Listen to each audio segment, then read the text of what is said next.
Good morning, good afternoon, good evening, everyone, and welcome to the world's most exciting classroom.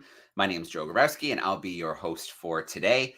Lots to think about today. The Oosterschelde has left the Galapagos. So if you've been following along, you know that we just spent almost a month in the Galapagos. We had 11 Darwin leaders split across San Cristobal and Santa Cruz working on some incredible projects. We had an amazing week in between where we were broadcasting live from the islands. So we had 8 live events, 2 of them in Spanish, running all around the Galapagos for the other events, including Tortuga Bay, the Charles Darwin Research Station with the Charles Darwin Foundation. And then my personal favorite was being up in the Highlands with the giant tortoises. That was a really fun event. And to be able to broadcast that live with the magic of our Starlink unit was pretty darn cool. So now we are sailing. I'm going to bring up the map here. Let's catch up on where we are. So as you can see, if I zoom in a little bit, there we go. Here we were mucking around the Galapagos, but all good things have to come to an end, and the ship has left Porto Aero in Santa Cruz and is making its way towards Rapa Nui. Many of you may be more familiar with the more English name of Easter Island, but Rapa Nui is the indigenous name for Easter Island. We have a beautiful picture here of the Oosterschelde. It looks like this was taken by a drone, so we'll ask a little bit about that because we're going to have a live uplink with the ship. But you can see this is a great shot here with most of the sails set and making use of the wind. So I will give you a little heads up. When we do connect, there will be some wind today. The wind is coming from the side, so there's not a whole lot we can do about it. So we'll just have to get our team joining us from the Oosterschelde to speak nice and loudly for us. And we have some cool content to share. If I zoom out a little bit more, you can see a better perspective. There we have South America and Ecuador, about 1,000 miles to the Galapagos. And then if you look here, this is the portion of the Pacific we have to cover to get to Rapa Nui.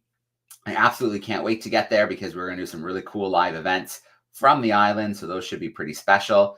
So there is a little lay of the land. And if I move down a little bit, if it'll let me, oh, maybe not. The view is a little too big. We're at about 14,000 nautical miles covered since we set sail from Plymouth here back in August. You can see this big, beautiful part of the world we have covered so far and where we are heading. Okay, let's come back from that screen share. I want to spend a little time with our friends on the ship. Familiar faces, new faces. Let's bring them in. Grant, Josh, Jeff, how are we doing today? Hi, we're wonderful. Good morning. All right. So great to have you guys joining us live today. Let's catch up a little bit. Let's start with you, Grant. You had a little break from the ship. I missed you when I sailed Peru to Ecuador, but we got you back now. Yeah. I had to show up just in time for the Galapagos, so I'm really happy that I got to enjoy some of the wildlife there. Yeah. Well, I can tell you that Elliot, who was on board continuing the bird survey, he was like a robot, a machine. Every morning he was up, he had his camera out, and he was documenting birds. So the list is not going without you, but we're glad to have you back now. So tell me a bit about the Galapagos, Grant. I've got a few pictures I'm going to share in a minute of some of the birds I snapped some shots of, but what did you see? What got you excited there? I think one of the birds that I got most excited about was probably the Galapagos dove, which is a bird that most people back home probably have never heard about, but they're found only in the arid areas of the Galapagos, and they're a really cute looking dove. It's like a brown striped dove with bright blue eyes and some red also by the face. We just got sprayed. Sorry. I think our computer's all right. Oof. Yeah, Galapagos dove was super cool. Of course, we saw like the iconic animals like the Darwin finches and the mockingbirds. As soon as we left, we started to see some of the iconic seabirds of the Galapagos. So we sailed right by right by Espanola Island. And that is one of the only breeding centers of the waved albatross. They basically only breed in the Galapagos and one other island off the coast of Ecuador. So we were really excited to get to see some of those guys. We also saw the critically endangered Galapagos petrels, They only breed in the Galapagos, and there's only a few thousand of them in the world. So we were really, really lucky to get to see those as well. Yesterday morning, we saw whale spouts when we were up here doing morning bird counts. And then we were also greeted by, there was a huge group of, we think, spinner dolphins that we all got to enjoy yesterday. It was, almost like a turf war where one group was joining another one. And we had all these dolphins jumping out of the water coming towards the ship. It was really dramatic. All right, very cool, Grant. So we do have a couple comments in the chat about the wind, but that's just the excitement of being on deck while the ship is sailing. And we saw the spray hit you guys. Hopefully that doesn't happen too often because you've got some tech out there with you. Yeah. Very quickly, I'm going to share my screen. And I have a few shots from some of the bird life in the Galapagos that I was able to see. So let's get that up there. So 3 species of boobies in the Galapagos, right, Grant? We've got the Nazca, the red, and the blue. Yeah, so these are the Nazca boobies here. These are going to be the biggest of the booby species. And we've actually got one that's flying around us right now. Can you guys see it? Let me bring you guys full screen quickly and see if we can catch it. There we go. Yeah, there it is. Yeah, so we got a Nazca booby right there. Perfect timing. So we're seeing the Nazca boobies. They've been plunging in the water, chasing after flying fish. This here is the red-footed booby. This is the other bird that we've had with us just about since we left the Galapagos. So this, I believe, is the only booby that nests in trees, whereas the other boobies all nest on the ground. There's the blue.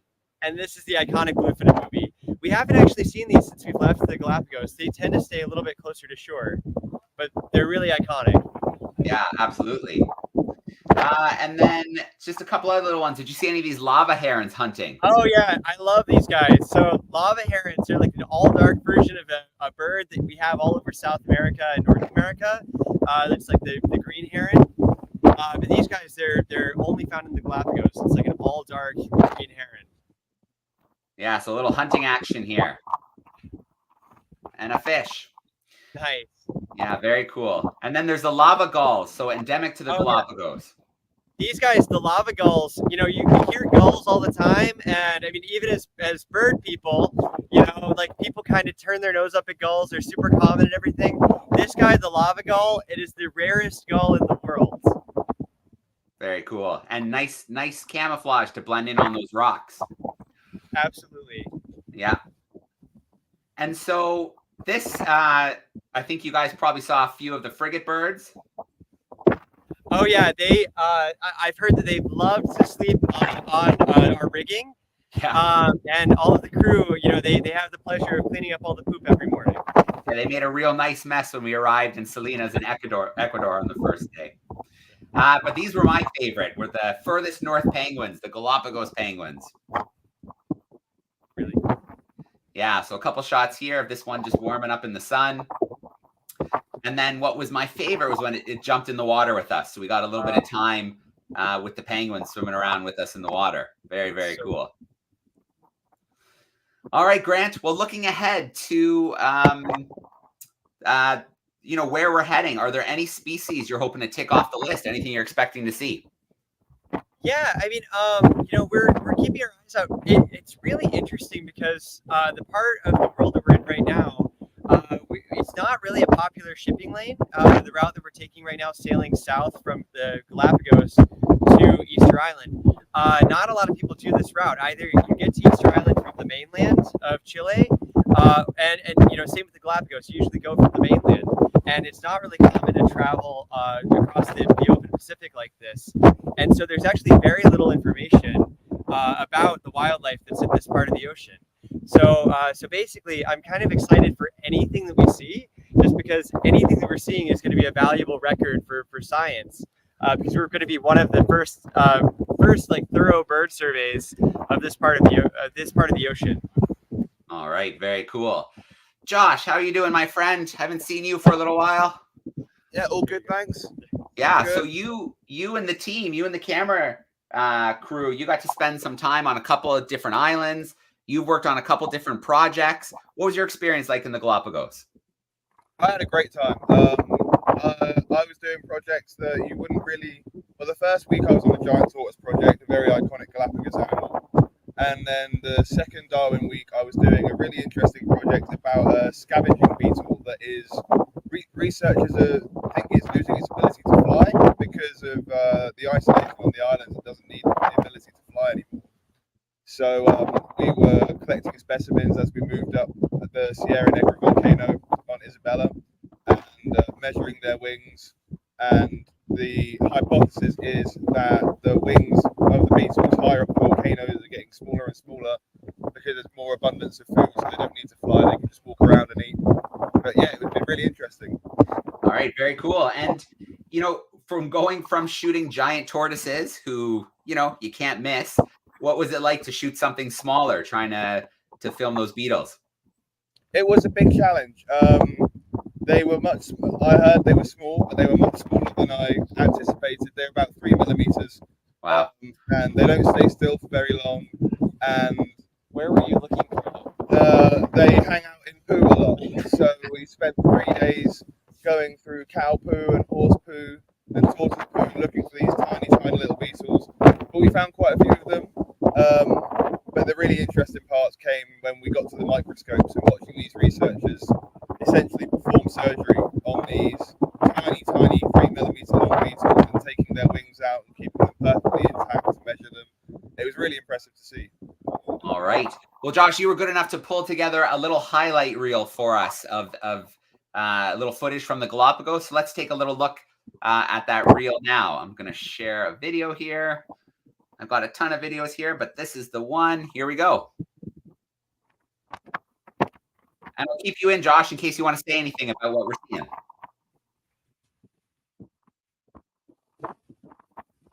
Yeah, so these are obviously the iconic marine iguanas, the only lizard that lives in the water. And this is an invasive species of frog, so it's cute, but it's not good.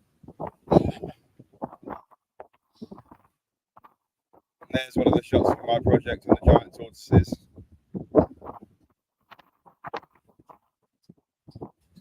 And some beautiful sea lion stuff from Tom, who you would have met before.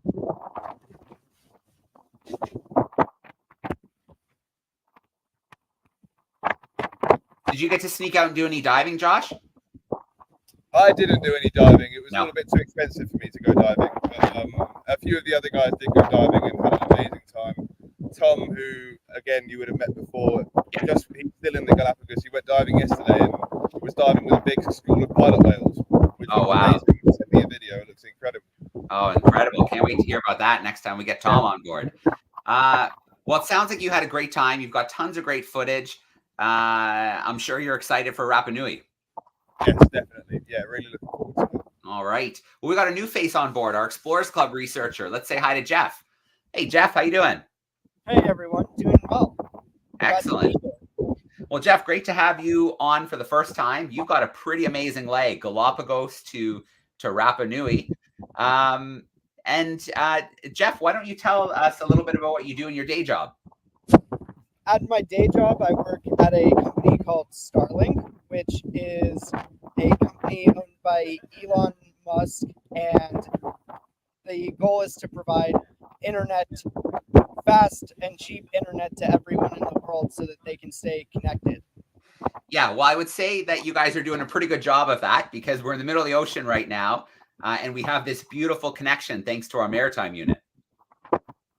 Yeah, it's been pretty amazing to use being in the middle of the Pacific Ocean and being able to have a conversation with you. I know my mom is certainly glad that I can text her and let her know that I'm okay and send her photos of dolphins that we see or other wildlife along the way.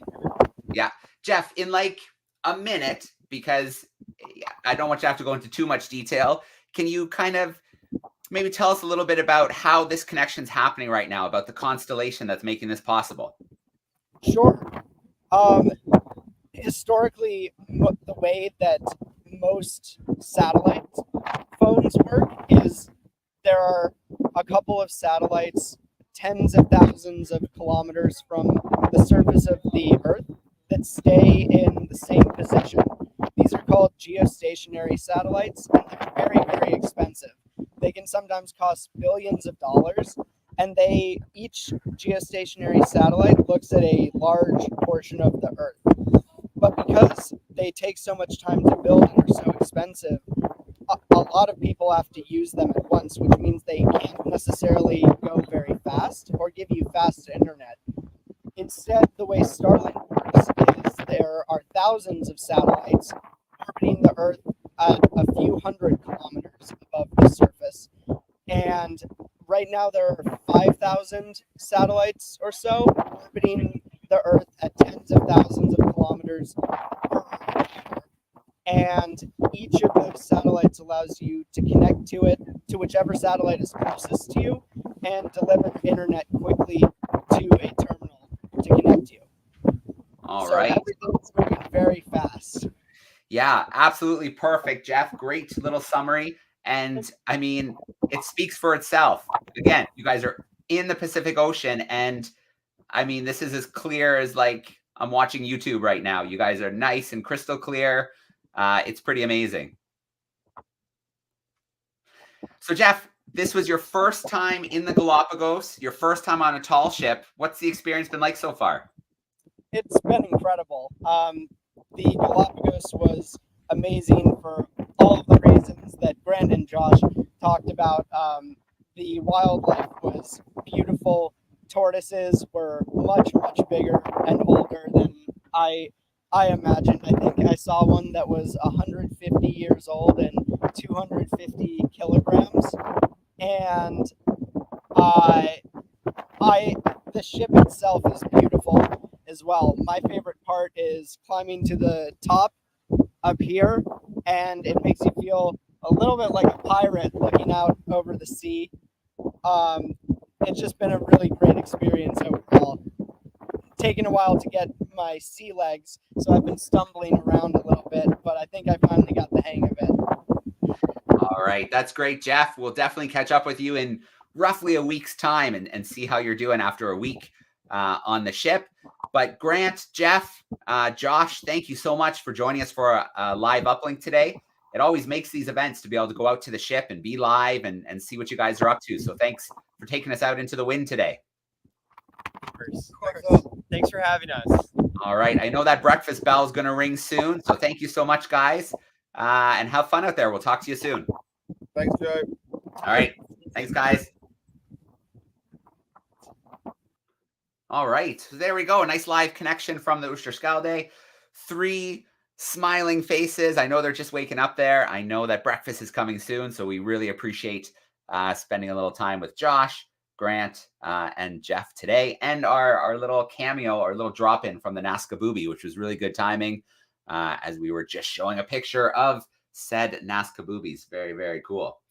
All right. Well, we have lots to get to today. We are just kind of getting started. We've had our live uplink, and now it is time to do something else. So one thing about the Galapagos is the ocean, the sea life. And really, the ocean is the key to the rich variety of life you can find on land in the Galapagos. So when those islands formed over a volcanic hotspot in the ocean, they would have been barren rock, barren lava rock. But over time, seeds and things like that would drift from land and begin to colonize. Erosion would start to break down the rocks.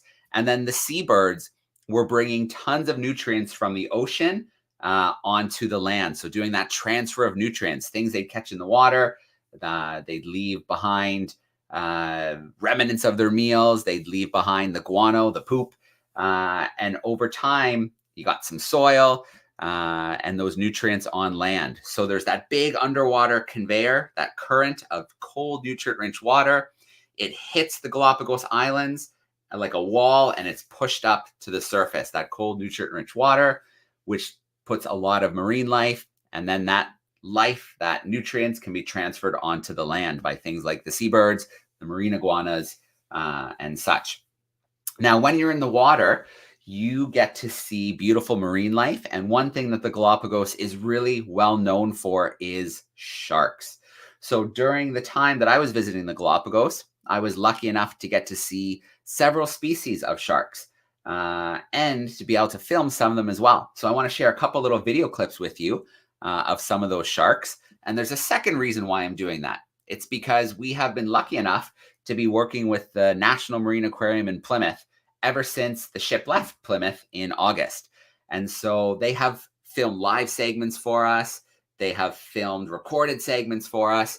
And I have a clip that I'm going to share a little bit later, looking at the Atlantic Ocean and focusing on sharks.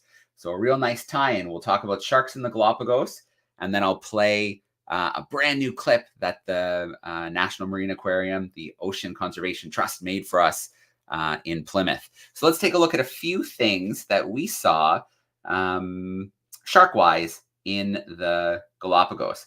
So I want to start off with some white tip reef sharks. So let's get some on the screen, and let's talk about our white tip reef sharks. So here we go. This was a little lagoon on San Cristobal, the second oldest island in the Galapagos. And when you snorkel and dive down about 10 feet, you can find this carpet of white tip reef sharks. So these sharks are nocturnal. They come out and they hunt at night. Let's watch that little clip one more time. And then during the day, they kind of laze about a little bit, maybe under little overhangs of rock, in little caves, or in nice little sheltered areas like this lagoon. So this is a group of about 20 of these white tip reef sharks. And you can see that they're able to sit on the bottom. Not every species of shark can do this.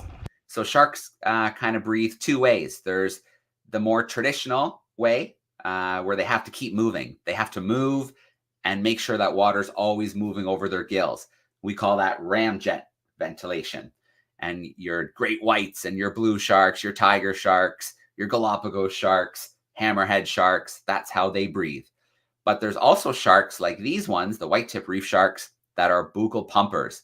And that's just a fancy way of saying they can pump their own water over their gills, so they can hang out at the bottom and just pump the water over so they don't have to keep moving.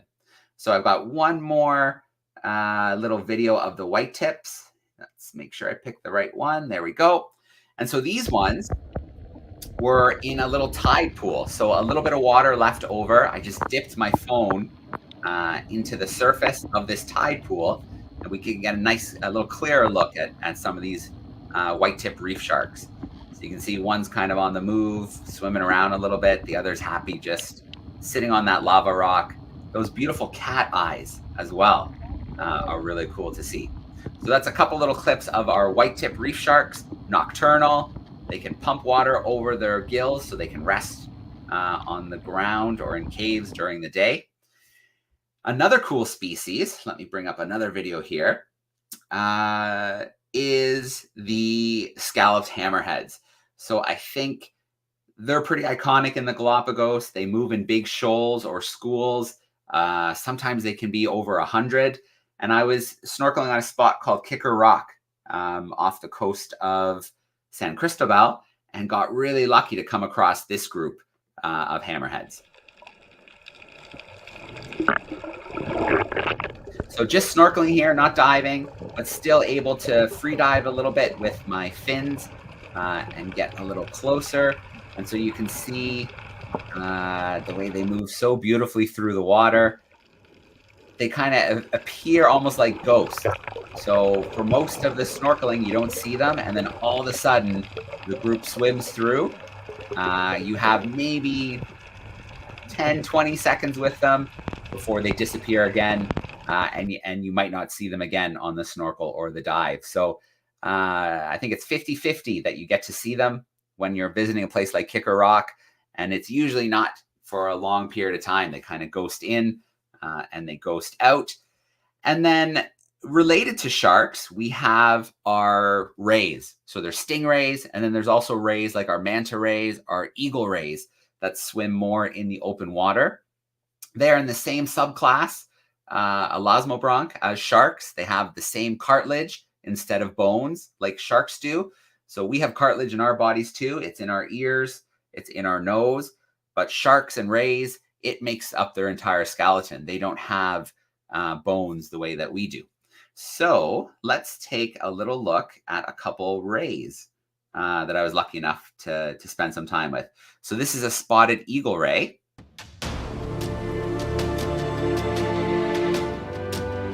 You got a little pilot fish kind of cruising in front of it as well, that little striped fish. And then again, they just kind of glide in. You get a beautiful view. They've got the gills underneath, breathing. So we're going to learn a little bit more about eagle rays when I play the video from the National Marine Aquarium in Plymouth. And I've got one more clip to show you of a different species of ray. These are cow nose rays. And so there's a little group of them here. There it is. Let me play that video now. And so this group was in the same lagoon that I filmed the white tip reef sharks. They cruise around the lagoon. It's a lot more sheltered for them. They're not very big. I'd say they're just bigger than maybe like a serving platter. So they're not huge, but they move around these little groups. And again, it's very similar to the hammerheads. You don't see them for most of the time you're in the water. Then all of a sudden, the right moment, and there they are, moving through the water. You can hear the guide calling to try and get everybody's attention, who didn't notice that these rays were here.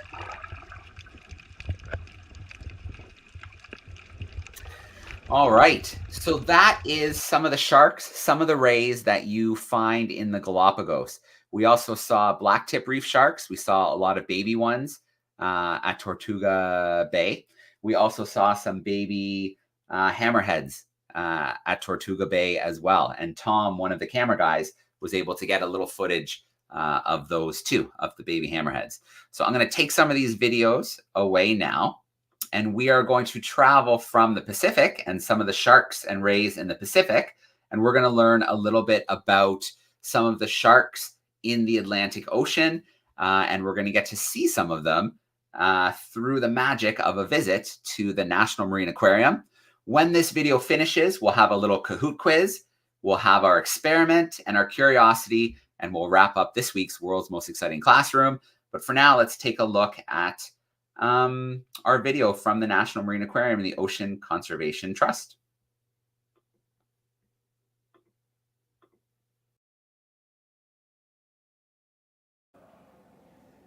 Hi everyone! Welcome to the Ocean Conservation Trust based at the National Marine Aquarium in Plymouth, England. Today I am super excited because I'm going to spend the next little bit of time talking to you about this amazing tank. Now this tank is called our Atlantic Ocean tank, and as you can see, it's huge. It's super wide, but it's also really deep. In fact, this tank here is the deepest tank of any aquarium in the whole country. It's 10.5 meters deep, and in here, can you guess how much water there is? Well, it is 2.5 million litres. That's right, gang, 2.5 million litres of water in this tank alone. That's enough water that you can have a bath every single day for 85 years. Oh my goodness, you'd be very clean after that. Now this tank is home to some of our favourite animals here at the aquarium. We've got our friend Friday here. He's a green sea turtle. He is a firm favourite here at the aquarium, but he can be a little bit mischievous. Now, we're going to do a whole episode based on Friday. Maybe you've seen it already, maybe it's still to come, but you'll find out more about him then. Also in this tank, we have got 2 different species of ray. We've got an eagle ray and southern stingrays, and we'll talk about them in more detail as well. And the biggest animals in this tank, the ones that people love to come and visit, are our 4 different species of shark. So we're really lucky to have such a diverse range of animals in this tank, and I'm going to tell you a little bit more about them throughout this session. We've got some beautiful fish in the tank here as well, but we're going to focus on our shark pals today. So let's see who we can see. Come on in and let's see who we can find. All right, so can we see over in the back here? Now, lurking in the middle of the tank is one of our sand tiger sharks. Oh my goodness, we've been photobombed by an eagle ray. They want some attention as well. Friday's also coming in for a little bit of a flirt, but just behind him, you can see here is one of our sand tiger sharks. Now, the sand tiger sharks are the biggest sharks in this tank. Our largest one of the 3 sand tigers we have, her name is Oosterschelde. Now, she's about 12 foot. I'm 5'3", so that's 2 of me and then some more. She's absolutely huge. We've got 3 sand tigers in this tank. We have Oosterschelde, who's the biggest. We've got Howie, who we thought for a while was a male, but then under closer inspection turned out was a female. And finally, we have Mandela. Those are our 3 sand tiger sharks. Now, the really, really cool thing about sand tiger sharks is they live in what we call a matriarchal community. Whoa, that's a big science word, isn't it? You might have heard of that before, and you might be scratching your head thinking, what does that mean? Well, matriarchal is all about who's in charge. And in the world of the sand tiger sharks, it's the females who rule the oceans. So in the sand tiger shark world, if you're the biggest and the strongest female, then you are the big boss. And in our tank, that's Oosterschelde. And you know if you're looking at Oosterschelde because she often swims really, really close to the surface of the tank. And that's her showing how important she is. She's right at the top there. So, sand tiger sharks, pretty cool. I've just seen my friend Zeus swim past here. I wonder if we can catch him or if he's already swum off. One of the tricky things about filming wildlife, gang, sometimes it moves. Very inconvenient. But just above us here, that is Zeus. He is our zebra shark. You can tell that you're looking at Zeus and not one of the other sharks because he's got this much longer tail and you can see it swishing beautifully in the water there. And he's actually got spots. Now you might be thinking to yourself, hang on, I know what a zebra looks like and they are stripy, not spotty. And you are absolutely correct. That's why sometimes zebra sharks are referred to as leopard sharks. That's their other common name. But the reason that they're called zebra sharks is because they start their lives when they're really small juveniles with stripes, just like a zebra. And because they've got these dark and lighter stripes and that long swooshy tail, what they're able to do is pretend that they're not a baby shark, but they're in fact a very deadly, very dangerous banded sea snake. So having those stripes and having that whooshy tail helps protect them, helps keep predators at bay until they're big enough and strong enough to look after themselves. And as they get bigger, those stripes stretch out on their skin and then they become those spots that we can see Zeus sporting today. So we've met our sand tiger shark, we've met our zebra shark. Let's see if we can find one of our sand bar sharks. Now, our sand bar sharks are some of the fastest sharks in this tank. They're a little bit smaller and they've got a really flat nose. They kind of look like they swam into the glass. But don't worry, that didn't happen. Now, these sand bar sharks are very shark looking. They've definitely done their homework. They definitely fit the brief. But one thing that really points them out is they've got a very, very big dorsal fin. That's this guy on their back. And oh, there's one, another eagle ray getting in the way. There's one swimming past there and another one a little bit further back in the tank swimming towards us. Can you see that dorsal fin on his back is really, really big? Compared to its body size, it's one of the biggest dorsal fins to body size ratios. And that's really, really helpful for balance and movement in the water. It means that our sandbar sharks can swim into quite shallow water when they're hunting their prey and still have the balance that they need. So it makes them really, really effective hunters. Now, There's one more species of shark in this tank that I have not talked to you about. We're going to tell you some stories about these sharks, but unfortunately, I don't think we're going to be able to see them. And that's because these guys are nurse sharks. Nurse sharks are amazing creatures, and they can do something that other sharks can't all do. So lots of sharks, like lots of fish in general, need to keep moving.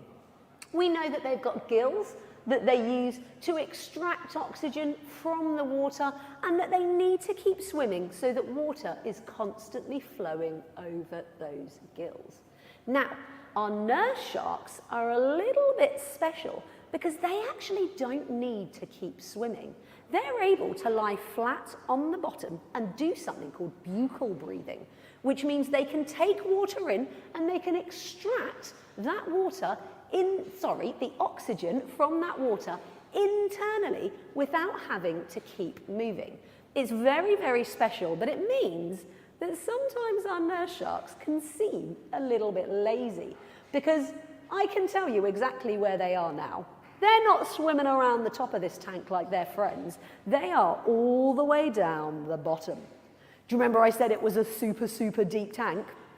This is our top viewing window, and we've got another window downstairs, and I am willing to bet all of the money I own that those nurse sharks are snuggled in the sand, and they often like to put their fins on top of each other like they're holding hands, and they have a nice, relaxing chill out.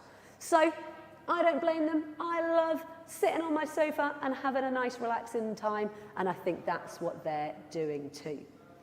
I hope you've enjoyed meeting some of the cool sharks that we have in our tank. Before I finish up, I want to show you something else that I think is super, super cool, and I hope that you'll like too. Because what we have here at the aquarium are lots and lots of ocean artifacts. Now, these ocean artifacts have come from real animals that are no longer alive. And on the floor here, I've got a selection of a couple of different shark-based artifacts that I wanted to show you. The first thing I have here is one of the fins.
All right, so I'm not sure what happened, but we had a little blink in the connectivity. So I'm going to bring the video back up, and we'll see if we can get it to play right from where we left off. So I don't know if maybe the internet just blinked here on this end, but let's get that video back up, and I'll fast forward to where we were. So just give me 1 second.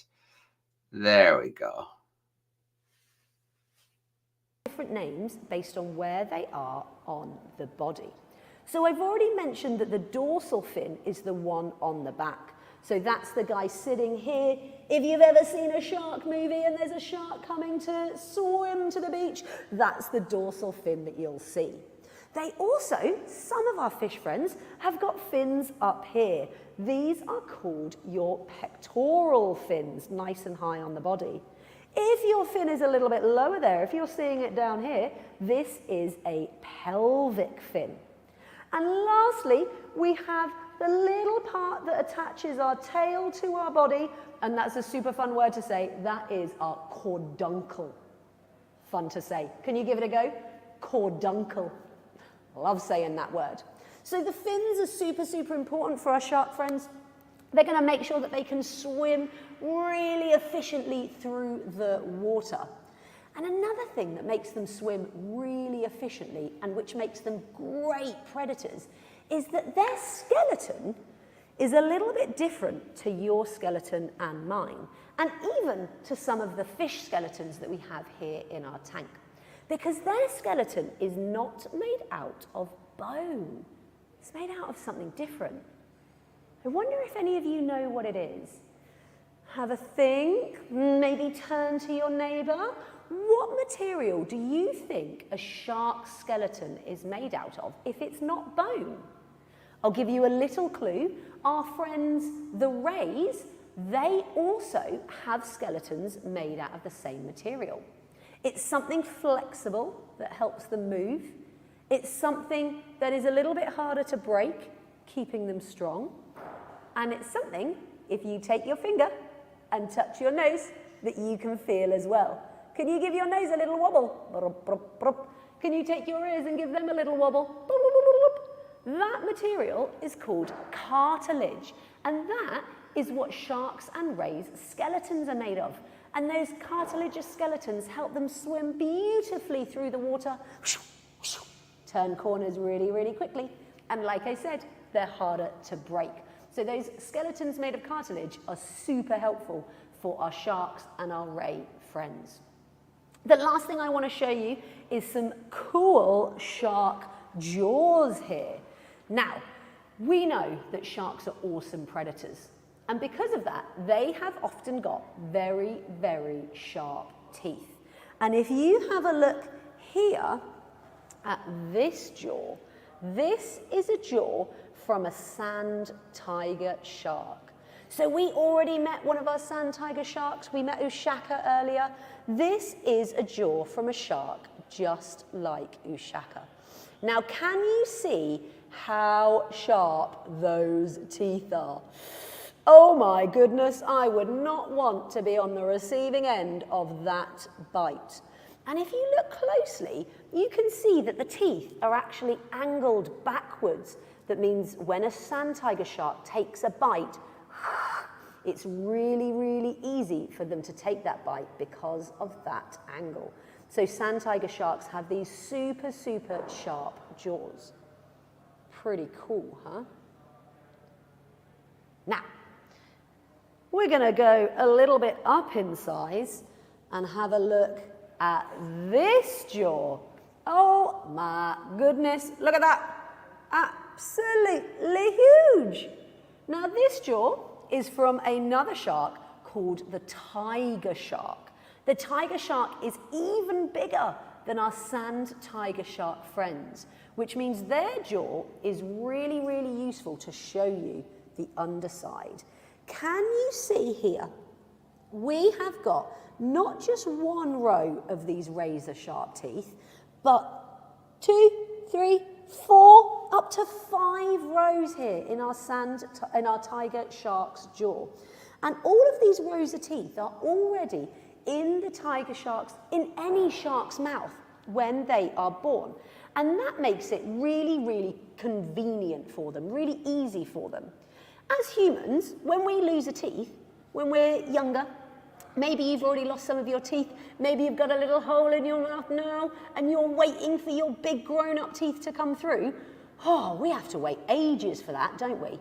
Well, not our shark friends. Because they've got all of these rows of teeth already in their mouths, when one tooth falls out, they don't need to wait for a new one to grow.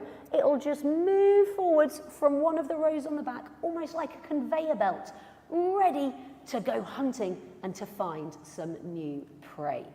So that's the jaw of a tiger shark. And as a little comparison, do you remember my friend Zeus, who we met earlier? One of the smaller sharks. He had those lovely spots and that swooshy tail. Well, this is a jaw from a zebra shark. Now, we've got to get nice and close to it because it's much smaller, but you can see that it's still got rows and rows of teeth. And I can tell you, gang, that they're still really, really sharp. They're just much smaller. And by looking at the size and the shape and the mouths of animals, we can tell loads and loads about them. We can tell what they eat, how they eat. Are they a carnivore who eats meat? Are they a herbivore who only eats vegetables and plants? Or are they an omnivore who eat both? These are things that we can find out as scientists, as marine biologists, by looking at the jaws of animals.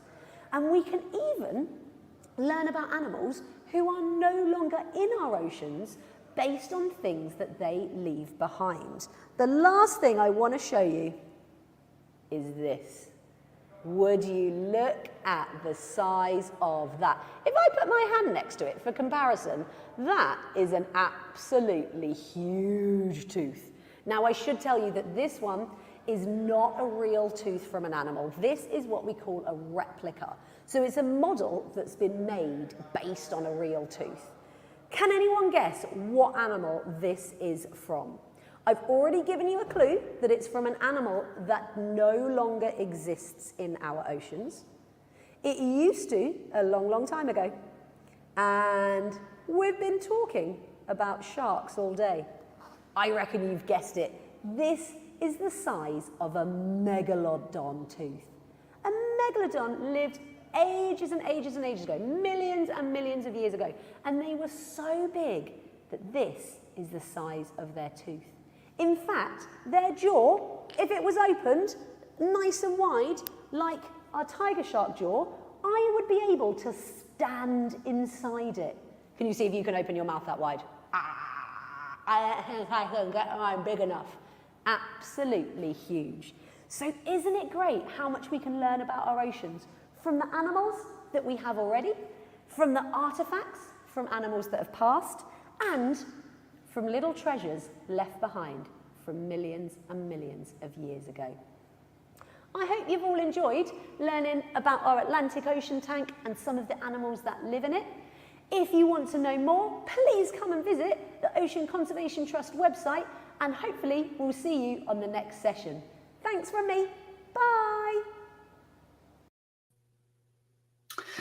All right, so big shout out to Becky and the team at the Ocean Conservation Trust at the National Marine Aquarium in Plymouth. Thank you for that great video about sharks in the Atlantic and their really cool aquarium, and tied in nicely with our little talk about sharks that we found while we were visiting the Galapagos. So I did promise a Kahoot quiz, so let me bring it up front and center on the screen. There we go. It should pop up momentarily. And there it comes. So there will be 5 questions today on the Kahoot quiz. You need to visit kahoot.it. So kahoot.it is where you need to visit and ask for a number.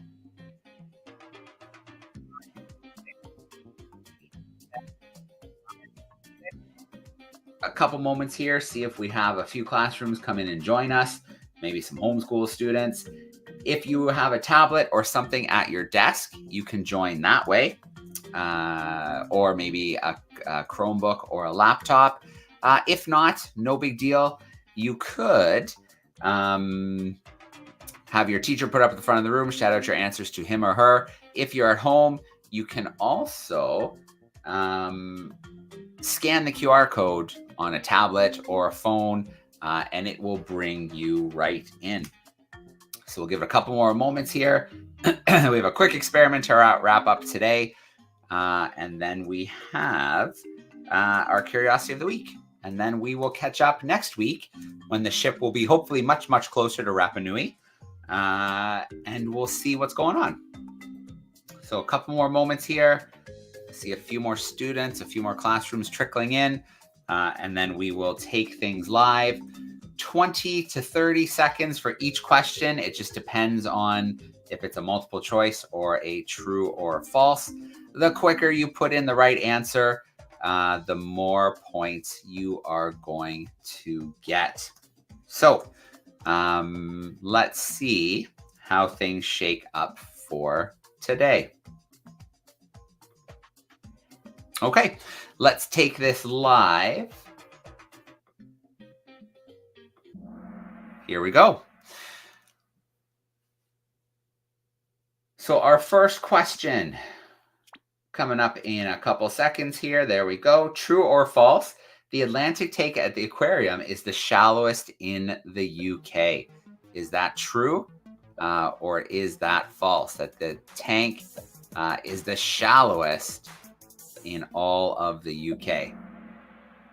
All right, good job, crew. That's absolutely false. It is the deepest tank in the UK. That puts the goat, the nimble goat, in first place. We'll go to our next question. It is multiple choice. The water in that Atlantic tank, how long could you have a bath for? Was it 25 years, 55 years, 85 years, or 100 years? So in that tank, there was enough water to have a bath. Oh, everyone's answers in already. Good job, crew. Nice and quick. It is 85 years you could have a bath for with the amount of water in that Atlantic tank. Let's go to our next question. Ooh, the green bison has snuck into first place. Here we go. Another true and false. Zebra sharks start their life with stripes. Is that true or is that false? True or false? They start their life with stripes. Got a couple more seconds. There we go. It is absolutely true. When they grow up, they get spotted. But in their early life, with those stripes and their big long tail, they look like a sea snake called a bandy. And I got to see one of those when I was in Fiji and I was doing some diving. They are highly, highly venomous snakes, some of the most venomous snakes on the planet, but they only use it for hunting, and they would never swim up and bite a human. Maybe if you grab the snake and you were squeezing on it, or if you were a predator and you grab the snake, then you might find yourself getting bitten. What's happening here? The cute hamster is in first place. We have to go to our next question. It's another one. A multiple choice. A tall dorsal fin allows sandbar sharks to, is it attract a mate, balance in shallow water, frighten tourists, or swim faster? So attract a mate, balance in shallow water, swim faster, or frighten tourists. The answer is balance in shallow waters. They can get in nice and shallow. They don't have to worry about tipping over. And they can do some hunting while they're in that shallow water. Let's see here. Nimble goat leaping back into first place. We have one more question coming your way. Sharks have two sets of teeth, baby and adult, just like us. Is that true or is that false? That sharks have two sets of teeth, just like us, baby and adult teeth. All right, fast groups today, finishing before our timer ends. That is absolutely false. It's like a conveyor belt. When they lose teeth, new ones just keep coming in to replace them. It happens throughout their life. So very different from us. We've got our baby teeth. We have our adult teeth. If we lose our adult teeth, nothing is coming to fill those in. But in a shark, they have that conveyor belt throughout their lives. New teeth keep coming in. Nimble goat, you are in third place. In second place, we've got the prairie cat. And in that top spot, we have the cute hamster. If you are the cute hamster, if you're in that classroom, you need to send us a message. Let me come back from the screen share, shut down that music. There we go. So if you are in that classroom, you need to send a message to classroom at DARWIN200.com. We have an Amazon gift voucher for you. Classroom at DARWIN200.com. Send us a message. Okay. 2 weeks ago, we had an experiment. Stu was at the Darwin studio in Poole in the UK, and he put together a bird feeder. Now, we don't have the results video for that right now because right after that, Stu had to go to the Galapagos. I was in the Galapagos as well. So we still need to film what birds came to our homemade bird feeder. So stay tuned for that one, and we'll share the results video in probably 2 weeks. That'll be the next chance when Stu will be back in the Darwin studio. But for now, I have an experiment ready to go. So we have a brand new one for today. I've got my second camera set up. So let me bring in my second camera. I did a very easy experiment last week to fill in the space. We have several experiments ready to go that were filmed in the Darwin studio, but they need a few weeks. Some of them are growing crystals, some of them are growing plants, some of them are growing other living things. So once we have a chance to see those results and make the new films, we'll have more experiments from the studio. But for this week, I have another one here from home. So last week I had a simple one with 3 bowls, hot water, cold water, and room temperature water in the middle. And your job was to fool your brains. So put your hand in the cold water, put your hand in the hot water for 30 seconds, then move your hands into the room temperature water and see how it feels. So we're still waiting for pictures to be sent in for next week, classroom at DARWIN200.com, or little video clips. What did you feel? How did you fool your brain with that experiment? So this week's experiment is another nice and easy one. I have my extra camera here ready to go. Let me bring it onto the screen. There we go.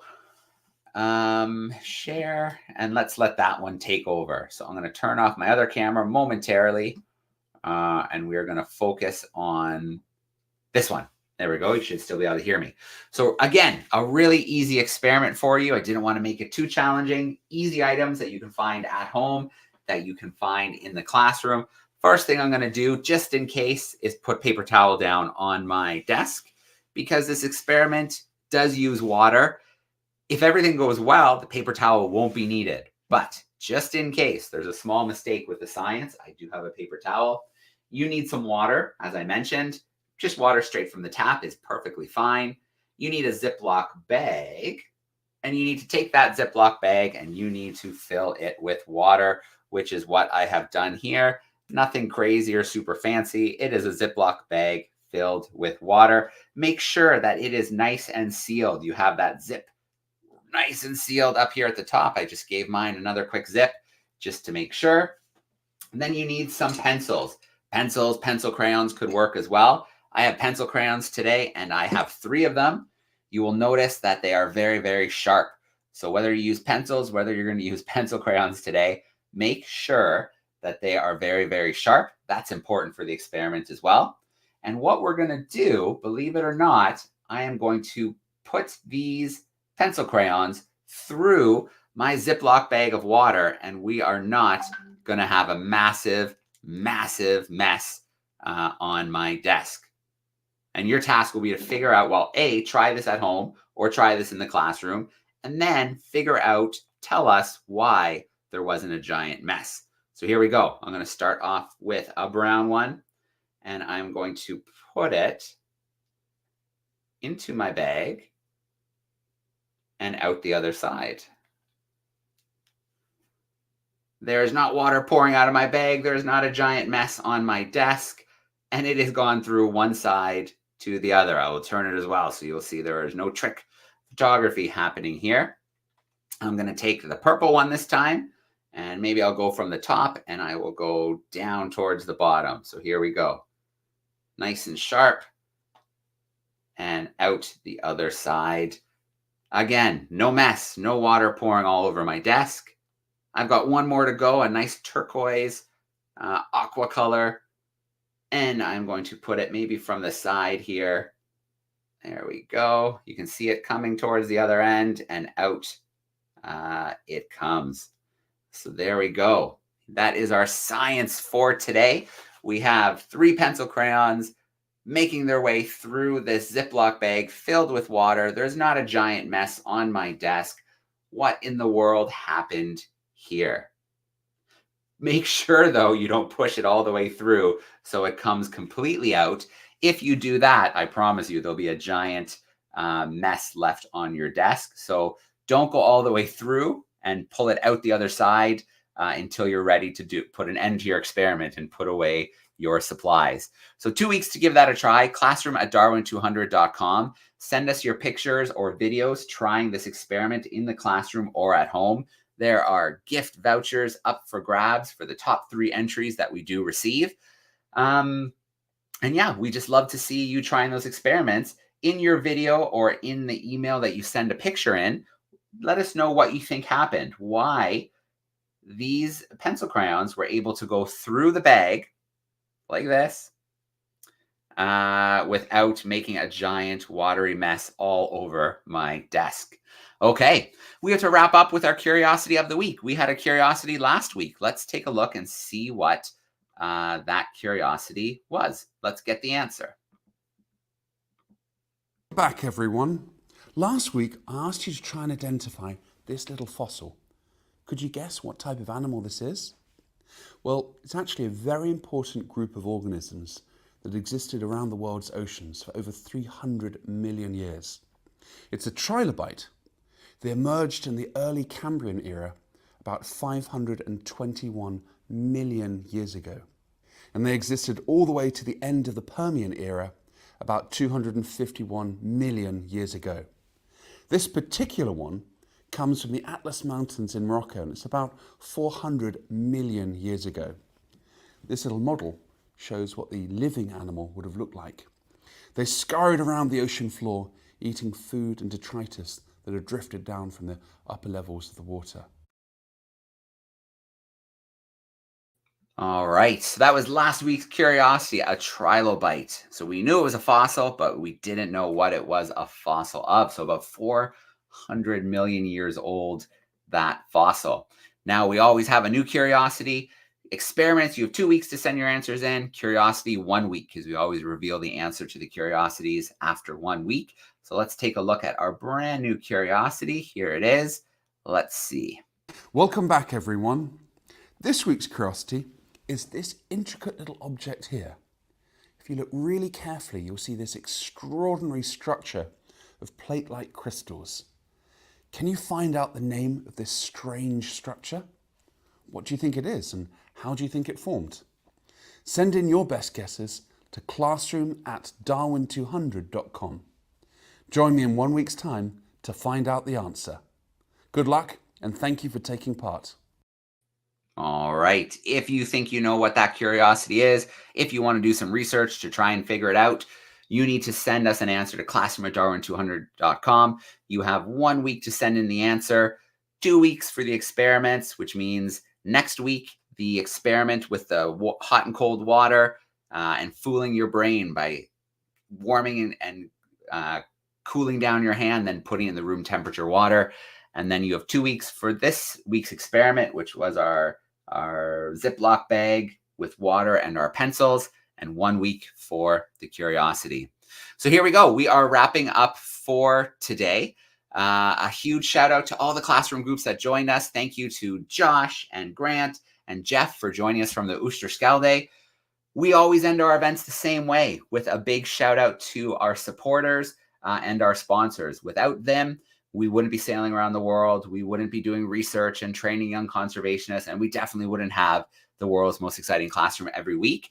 So I want to start off by thanking a supporter, the Ocean Conservation Trust, who do the great live events for us, the great recorded events. If you would like to have an event with them, one-on-one, live with your classrooms, I have good news for you. That is a possibility. I have a little clip here that I want to share with you that's going to tell you just how you could do that.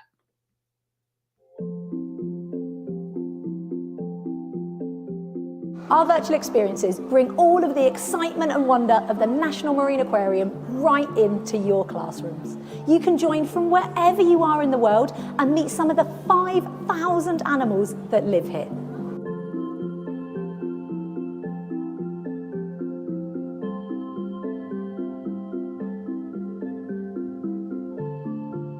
All of our 90-minute tours are national curriculum linked, and we can tailor them to meet your learning objectives.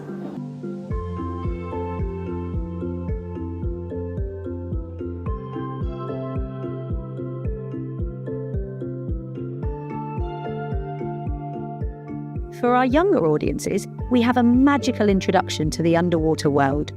Your children could virtually meet one of our resident merpeople in their mer cave.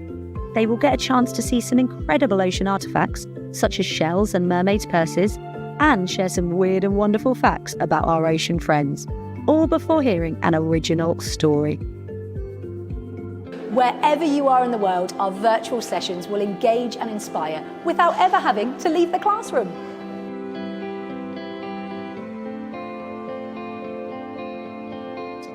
right. So we love our friends at the Ocean Conservation Trust at the National Marine Aquarium in Plymouth.